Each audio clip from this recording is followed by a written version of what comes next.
今日はフライキャスティングをする時のロッドの振り方のお話をします。私がフライロッドを初めて手にしたのはまだフライフィッシングの情報が少なかった頃。私がキャスティングで参考にしたのは1. フライキャスティングジム・グリーン。2. フライマンの世界沢田健一郎。3. 月刊雑誌フィッシュオンに連載されたフライキャスティング教室フーライト。これらは古すぎる本なのですでに出回ってはいないはず。だから私のキャスティングに関する知識はとても古い。私のキャストはこの3つを簡単に自己解釈したもの。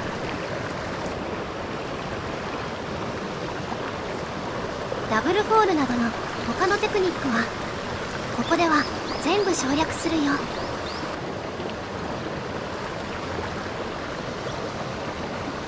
まずは簡単な用語から。キャスト中に空中を飛んでいるラインの形。これをループというから覚えておいてね。フライキャスティングで重要なことは、フライラインはまっすぐに引かれたらまっすぐに飛ぶということ。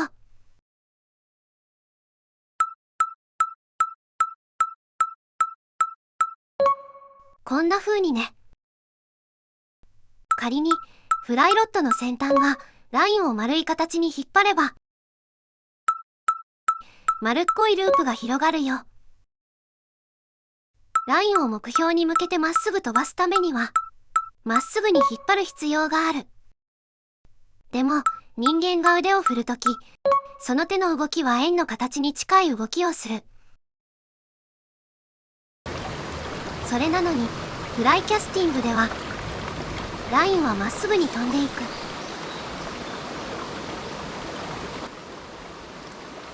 どうしてそうなるの？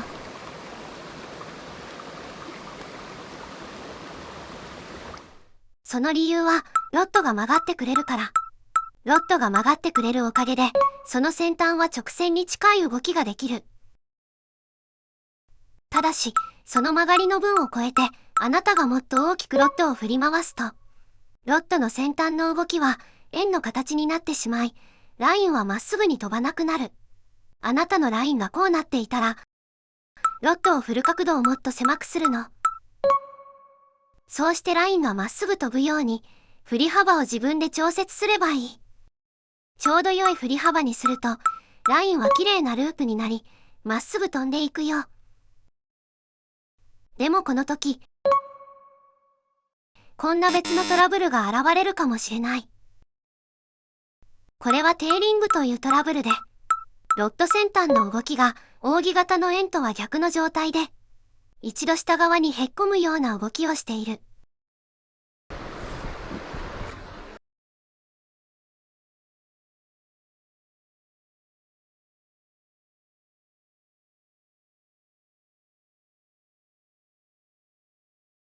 この現象は、スタート直後のロッドの動きが急激すぎて、振り始めにロッドが曲がりすぎると起こる。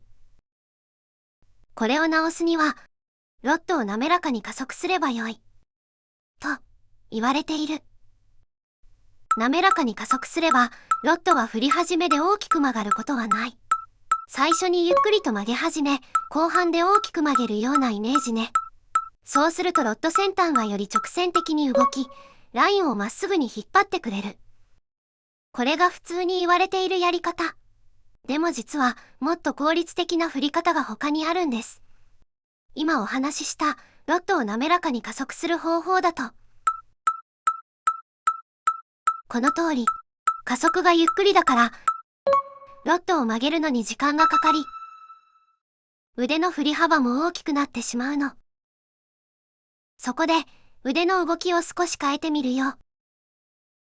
テーリング現象が起こるのは、急すぎる加速で初めにロッドが大きく曲がり、そのため、ロッドの先端が下へ下がるといった。そこで、ロッドの先端が下がらないように、突き上げながらロッドを振れば、もっと速く加速しても、先端はまっすぐに動く。最初に、ロッドを上に突き上げながらひねること。最初にこうやってロッドを上方向へひねれば、ロッドの先端が下がらないまま、短時間でロッドは曲がる。さらにロッドを振る時の腕の動きも、より小さなモーションにすることができる。こうすれば、小さくて速いモーションでトラブルのないループが飛ぶようになる。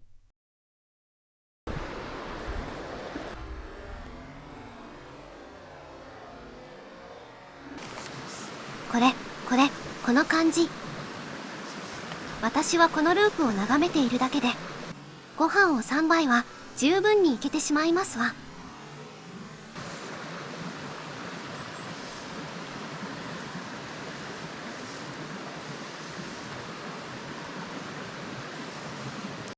突き上げて曲げる。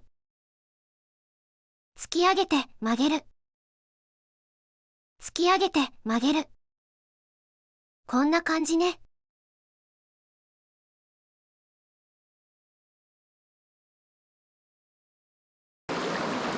あなたのフライキャスティングはどんなスタイルですか？自分好みのスタイルを見つけるのもフライフィッシングの楽しみだと思います。それでは長らくのご視聴ありがとうございました。